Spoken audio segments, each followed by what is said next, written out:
anything that could have been done beforehand to prevent a situation like this from happening? Or do you know if he had ever sought help previously or anything like that? He did suffer from PTSD.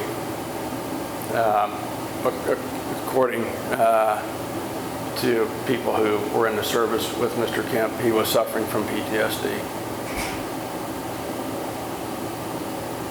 And I believe they did. He had help, at least on one previous occasion. Are you aware of what potentially might have triggered the events leading up to that point?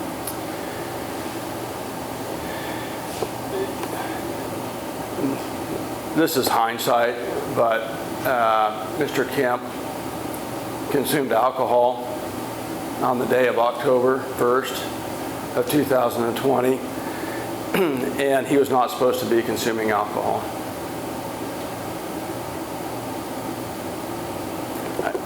I'm not a mental health professional, and I haven't consulted one, but I can't say for certain that's what triggered it, but I do know that he used alcohol on October 1st, and he was not supposed to use alcohol.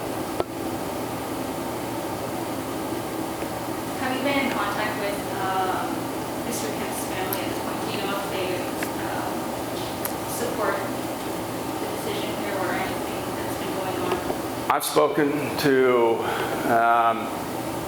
Mr. Kemp's sister today. I spoke to Mr.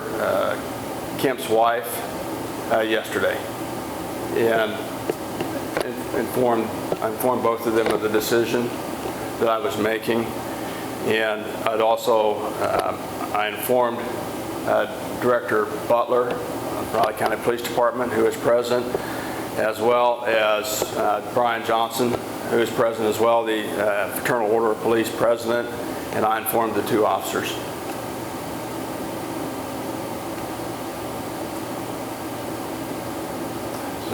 And to the second part of your question, I believe they do support my decision. At least they understand my decision. That was the impression that I was given. I expressed to them, and I think they understand that what we wish we could do is, give them back Jared Kemp, but we cannot do that.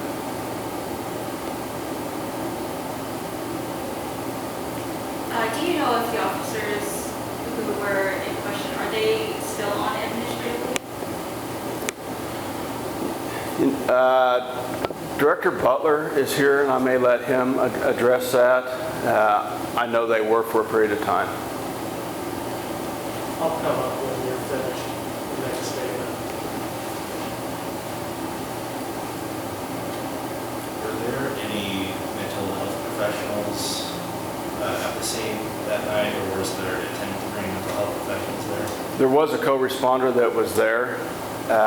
There was a negotiator from the Raleigh County Police Department. In fact, there were two negotiators there who were specially trained. The second negotiator showed up to help, coach or assist the first negotiator, but there were two negotiators and a co-responder who were present.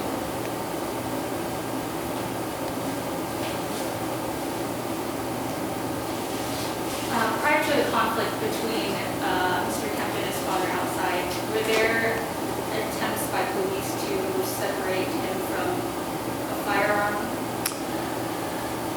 No.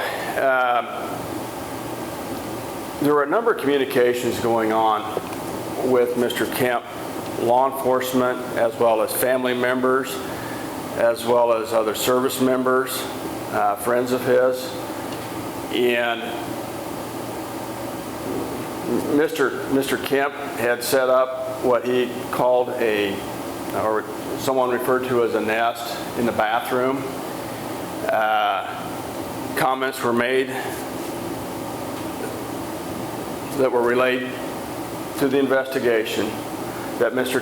Kemp had made statements that he was going to go out that night suicide by cop was referenced on a number of occasions. So law enforcement did not attempt to enter the residence or have any type of contact or try to take that weapon away from him. It was all through verbal negotiation, both by law enforcement and close friends and family members. To be clear, was it his father that called 911? Yes. Yep.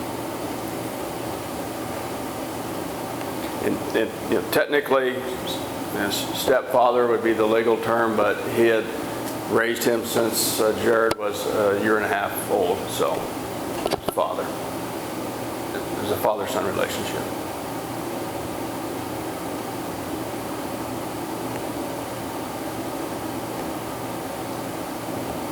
Any other questions that you would? Thank you for coming. I will be filing or submitting a written report. It's about 57 pages long. It needs some edits to it, but once that is accomplished next week, I will get that to you as well. Thank you. You're welcome. Thank you.